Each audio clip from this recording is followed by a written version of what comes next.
தாவேகா தலைவர் விஜயை சங் பரிவார் அமைப்புகள் வழிநடத்துவதாகவும் இது அவருக்கு ஆபத்தாக முடியும் என்று விசிக தலைவர் திருமாவளவன் தெரிவித்துள்ளார்.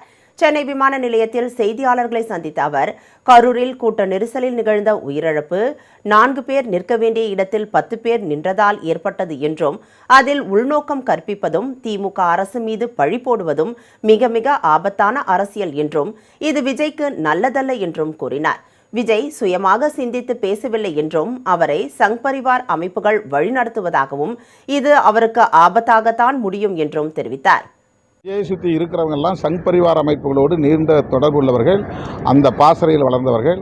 பாஜக, ஆர்எஸ்எஸ் போன்ற சக்திகள் அவரை சுற்றி இருக்கிறார்கள். அவர்கள் கொடுக்குற இன்புட்ஸ் தான் அவர் பேசுறது.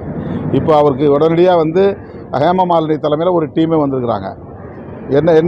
என்ன தேவை ஏற்பட்டது? இது ஒரு ஸ்டாம்பீடுங்கிறது அவங்களுக்கு தெரியுமா தெரியாதா? இது என்ன வயலன்ஸா? யாராவது தூண்டி விட்டு இது நடந்ததா? இது எதுக்காக உள்ள நுழையிறாங்க? உடனடியாக அண்ணாமலை போய் பேசுகிறாரு.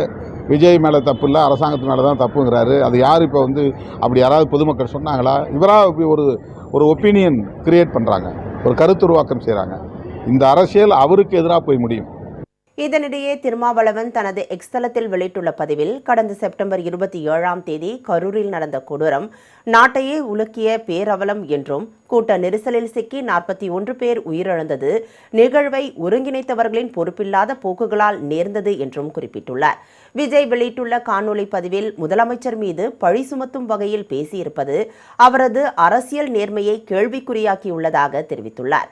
தவறான வழிகாட்டுதலையும் திமுகவுக்கு எதிரான வெறுப்பு அரசியல் போதிப்பதையும் துணிந்து செய்பவர்களின் கோர பிடியில் சிக்கியுள்ள விஜய் இதனை உணர முயற்சிக்கவில்லை என்றால் மற்றவர்களின் கைக்கருவியாக முடங்கும் நிலையே உருவாகும் என்றும் திருமாவளவன் தெரிவித்துள்ளார்.